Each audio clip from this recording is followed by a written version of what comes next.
the Moon's Secret Song, a journey to the realm of light. Hello, friends! Tonight, let's listen to a story. Take a deep breath, close your eyes, and let your imagination fly with this tale. In a quiet little village, far from the bustle of cities, lived a young girl named Aluna.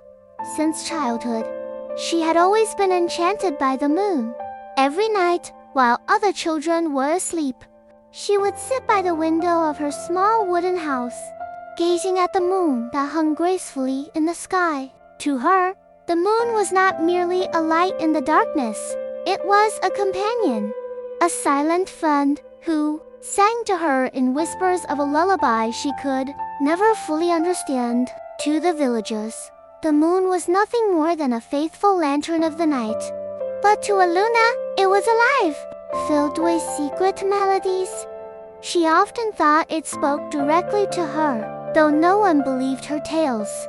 Still, she clung to that quiet conviction, for she could feel the truth of it deep within her heart.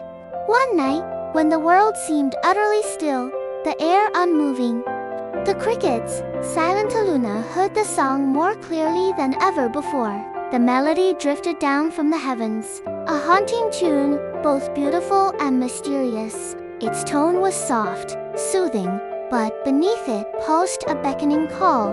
The moon was calling her. Closing her eyes, she surrendered to its music. And when she opened them again, a silver light descended from above. It formed a shining staircase that floated before her window. Her heart raced, but she felt no fear. Guided by the song, she placed her foot upon the glowing step.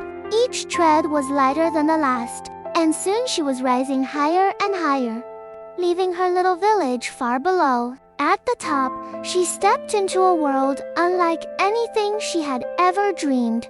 It was a realm bathed in living light. The ground glowed, flowers sparkled like tiny lanterns, and beams of silver danced through the air as if they themselves were alive.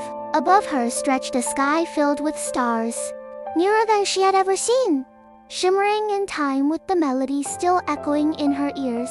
From the heart of the moonlight came a woman, clad in flowing white robes that shimmered like silver.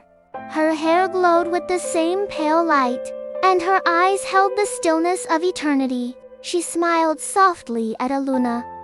"Welcome," she said, her voice as melodious as the song itself.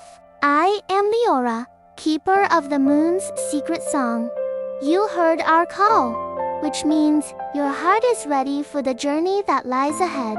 Leora took her hand gently, leading her along a path of stardust. Flowers of light swayed to the rhythm of the moon's song, their petals opening as Aluna passed. The girl felt a warmth in her chest, as if the melody had entered her very being. Yet, Leora warned her, every soul who hears the moon's song must be tested. These trials are not of the body, but of the heart. Aluna nodded, though fear pricked her courage. Their first trial came at the edge of a silver lake. Its surface was still, a perfect mirror. When Aluna peered into it, she did not see her present self. Instead, she saw a reflection steeped in doubt and loneliness, a version of herself consumed by fear. The shadow sneered, whispering, "You are nothing special, only a foolish village girl lost in dreams. No one believes you." The words pierced her like arrows. For a moment, she faltered, but then the moon's song rose within her, steady and clear. Gathering her strength, Aluna met the gaze of her shadow. "Perhaps I am ordinary," she said, "but my heart believes in the light, and that is enough." The reflection shattered, dissolving into ripples of silver light, and the lake glowed brighter than ever before. Leora smiled. "You have passed your first trial. Only those who trust in their own light can banish the darkness." The next trial awaited in the Forest of Light, where towering trees shimmered with radiant bark and glowing leaves. As they entered, whispers surrounded Aluna, confusing her, pulling her in circles. The path blurred, vanishing beneath her feet. Fear clawed at her chest, but then she remembered the song. Taking a deep breath, she began to hum, her voice trembling at first but soon strong. The forest responded, trees swayed, the light pulsed, and a hidden path revealed itself before her. Guided by her song, she emerged from the forest unharmed. "You are learning quickly," Leora said with quiet pride.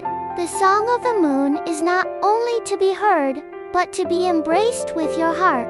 Their journey continued until they reached the highest peak of the realm, where a palace of crystal silver stood in radiant splendor.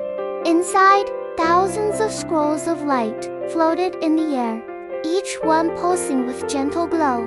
"These are the ancient songs," Leora explained. "They are the whispers of the moon, carried since the dawn of the world." Aluna reached for one scroll, and as her hand touched it, she was enveloped by voices, thousands upon thousands, speaking as one. "We are the song that guards the dreams of humankind. Every dream, however small, is part of the great light. And every soul who dares to dream is that light itself." Tears filled Aluna's eyes. At last she understood. The moon's song was not only for her, but for all humanity. It was a reminder that no dream is wasted, no light too faint to shine. But her time in the realm of light was drawing to a close. Leora approached her gently. "Aluna, your journey here must end. But remember, the song of the moon is not for you alone. Carry this melody back to your world, so that every restless heart may find peace." She placed a silver, crescent-shaped pendant around Aluna's neck. "Whenever you sing the melody, the moon will be with you."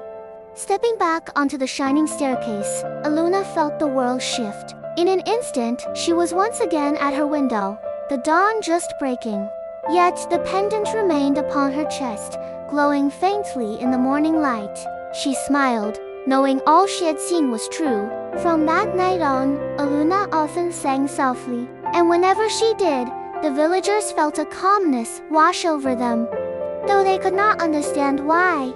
Her voice seemed to soothe their hearts, as if the moon itself was singing through her. And whenever Aluna looked to the night sky, the moon gleamed more brightly, as though in gratitude. She was no longer alone, for she had become part of the moon's eternal song, part of the light that connects human dreams with the secrets of the universe.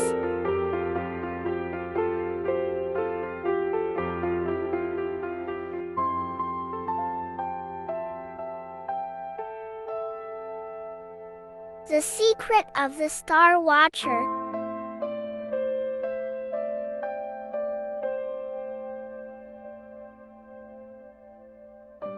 Where the night sky was always clear and stars, scattered like pearls upon a black ocean, lived a young man named Ardian. The villagers called him the Star Watcher, for every night, after working in the fields with his grandfather, he would climb the highest hill just to gaze at the heavens. He always carried a small handmade telescope crafted by his grandfather, though its lenses had long grown dim with age. To Ardian, the object was not just a tool but a companion, one that had always accompanied him in peeking into the secrets of the cosmos. Since he was a child, Ardian had often heard something he could not explain. Whenever he looked at the stars, there was a faint melody drifting to him, a lullaby so ancient that it seemed to come from beyond time itself. It was soothing, yet laced with mystery, and though it was never clear, its rhythm whispered in his heart like a call waiting to be answered. "Sleep, restless soul. Follow the light.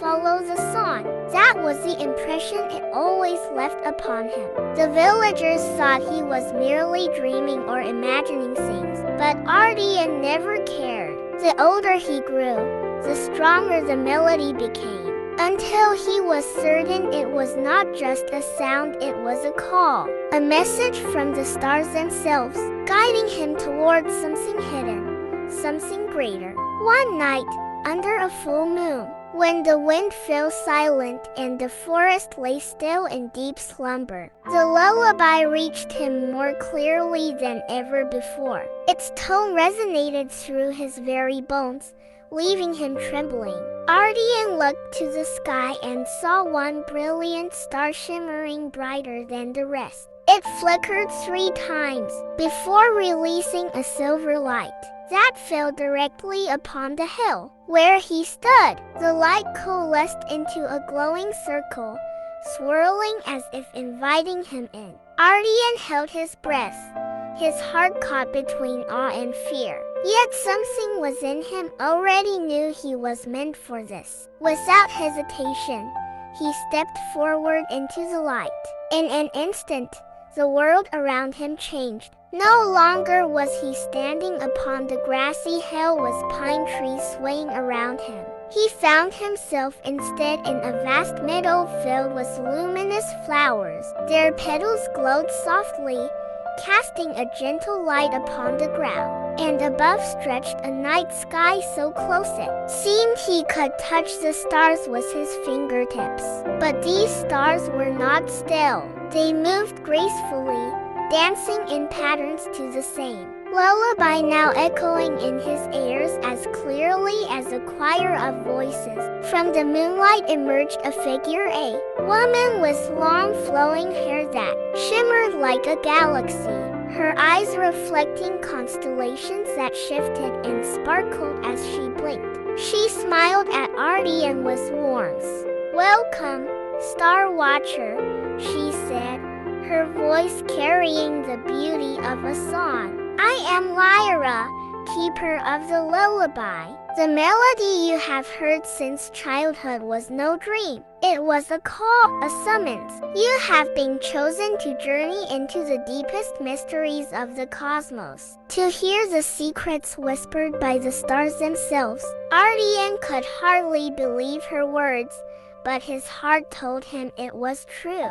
Lyra extended her hand, and together they walked upon a glowing path. Around them rose crystalline trees, each trembling in harmony with the rhythm of the universe, while rivers of silver flowed, reflecting memories as if they were mirrors of time. As Ardian gazed into one river, he saw a vision of himself as a lonely child on the hill, softly humming along to the lullaby he could not understand. His chest tightened, for he realized the song had always been with him, guarding him even in solitude. "Why do the stars whisper?" Ardian asked softly.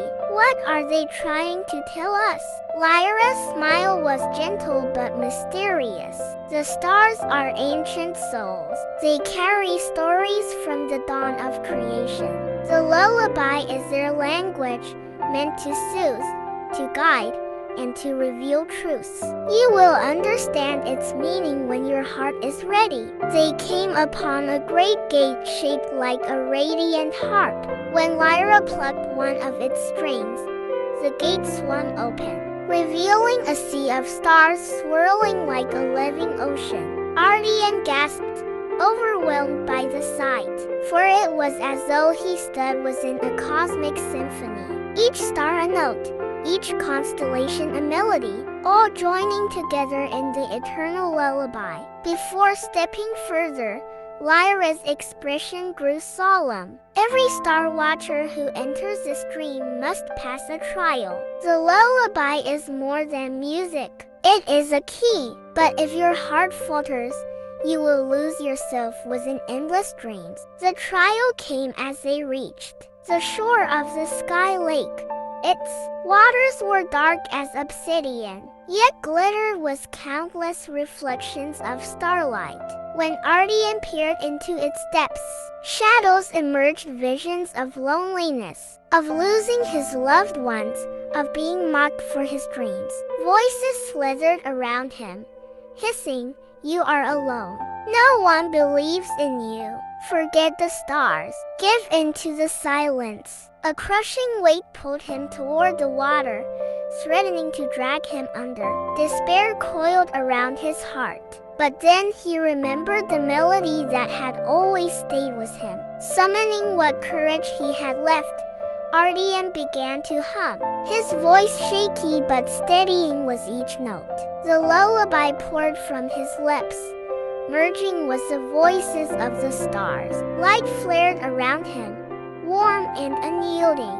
The shadows dissolved, and the lake turned clear, reflecting his face not with fear, but with newfound confidence.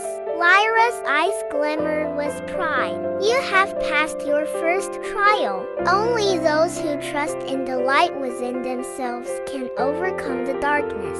Their journey continued, climbing a staircase of light that spiraled into the heavens. At its peak awaited the celestial observatory, a place said to hold the truths of the cosmos. Scrolls of pure radiance floated around them, each containing a fragment of star song, each carrying wisdom from beyond time. Ardian reached for one, and as his hand touched it, he was overwhelmed by the sound of millions of voices whispering in harmony. We are the witnesses of time, the voices said. We sing so that mankind does not forget.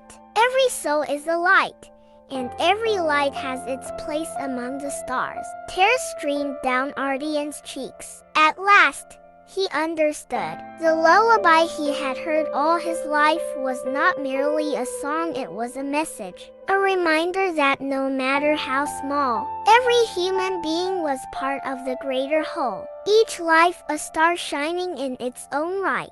Lyra watched him with tenderness, her smile tinged with sorrow and joy. That is the secret the stars wish to share. They want you to remind the world that no light is ever in vain. But dawn was approaching. Lyra turned to him with a soft gaze. Your time here is ending. The world you came from awaits. The lullaby was never meant for you alone, Ardian. It is for every restless soul, every heart that has forgotten its own light. She placed a small, glowing lyre into his hands. Take this. Whenever you play its strings, the world will hear the whispers of the stars. Ardian stepped once more into the circle of light, and in the blink of an eye, he was back on his familiar hilltop. The sun was rising, but the lyre remained in his grasp, radiant as ever, his chest filled with gratitude, for he knew this was no dream. From that day forward, Ardian was no longer only the star watcher. He became the guardian of the lullaby. Whenever he strummed a lyre, its melody drifted through the village, soothing the hearts of those burdened with worry, comforting those who had forgotten hope. To the villagers, it felt as though the stars themselves had descended to sing for them. And whenever Ardian looked to the night sky, the stars shone brighter, twinkling in rhythm as if thanking him. He smiled, for he knew he was never alone again. He was part of the eternal song of the cosmos, part of the endless light guiding weary souls toward peaceful dreams.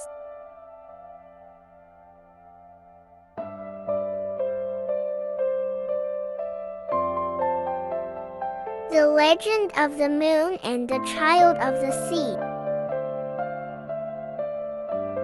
In a small coastal village, where the waves touched the wooden boats resting on the shore, lived a boy named Samudra. His name meant ocean, and perhaps it was fate, for he spent most of his days staring at the endless blue waters. Every evening, while the villagers rested after a long day of fishing, Samudra would climb into his tiny boat.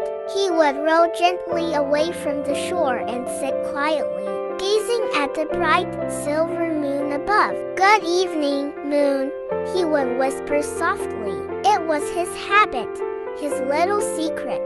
When the night grew quiet and the waves calmed, he felt as if the moon was listening to his voice. Samudra had lost his parents to a storm years ago. Since then, he often felt lonely, but talking to the moon gave him comfort, like speaking to a friend who never left. One night, something extraordinary happened. The moonlight on the water shimmered brighter than usual, forming a silver path that stretched toward his boat. Then, from the light, a gentle voice echoed, "Good evening, Samudra." The boy froze, his eyes wide. The voice was clear, soft, and filled with warmth. "Who's there?" he stammered. The silver light rippled and shaped itself into a figure. A woman with flowing hair that glowed like starlight, her gown made of soft beams. She smiled kindly. "I am Lunaria, the spirit of the moon. I have heard your whispers all this time." Samudra's heart raced. "So, the moon really listens to me?" Lunaria nodded. "Yes, every word, every sigh, every dream you've spoken, I have carried them across the night sky." For the first time in a long while, Samudra felt truly seen. From that night onward, whenever he rode to the sea, Lunaria appeared, and they talked. He told her about his village, the fishers, the laughter of children, and his dreams of protecting the ocean. Lunaria listened with gentle eyes, like a mother to a child, or a friend to a friend. But soon, shadows began to stir. The once clear sea grew restless. Fish vanished from the nets. Storms came more often, and the villagers whispered of a curse lurking in the depths. Samudra grew worried. "Lunaria, why has the sea become so dark?" Her smile faded. "The seal of the abyssal realm is weakening. Deep beneath the ocean lies a stone of light, a gem that connects my moonlight to the sea. If the darkness consumes it, chaos will rise, and your world will drown in storms." Samudra shivered. "What can we do?" "You, Samudra," Lunaria said gently, "must journey to the depths and restore the stone's light." His eyes widened. "Me? But I'm only a boy." She touched his chest with a beam of light. "Even the smallest flame can guide a ship through the darkest night. Courage, not strength, is what the sea needs." The next night, under the full moon, Samudra set out. Lunaria's light wrapped around him, forming a shimmering shell that let him breathe underwater. With a whisper of ancient waves, the sea parted, and a mighty creature appeared, Okeanos, the guardian whale. His body was vast, glowing faintly with ancient marks across his skin. "Climb on, child of the sea," rumbled Okeanos. "I will carry you where no man has ever dared to go." Samudra climbed onto the whale's back, clutching its fin as they descended deeper and deeper. The world around them turned darker, the water colder, yet Lunaria's light shielded him. Strange creatures with glowing eyes swam by, and forests of coral stretched like ghostly trees. Finally, they reached a cave where the stone of light rested. But before Samudra could approach, a shadow uncoiled from the darkness. It was a massive black sea dragon, eyes burning red, scales sharper than coral. It roared, shaking the seabed. "The stone belongs to me. Leave, human, before I crush you."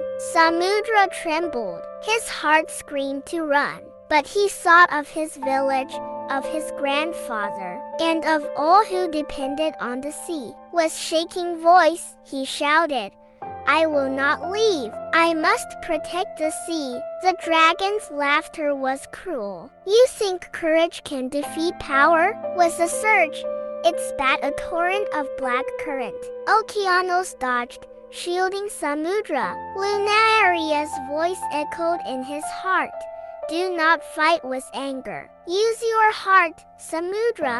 Samudra closed his eyes, placing his hand on his chest. The moonlight within him pulsed and formed a pearl-shaped glow. It became a shining spear of silver. He swam forward, facing the dragon. "I don't fight because I hate you," he said firmly. I fight because I must protect everyone I love, and I believe even you can be freed from this darkness. With all his courage, he drove the silver light into the seabed before the stone of light.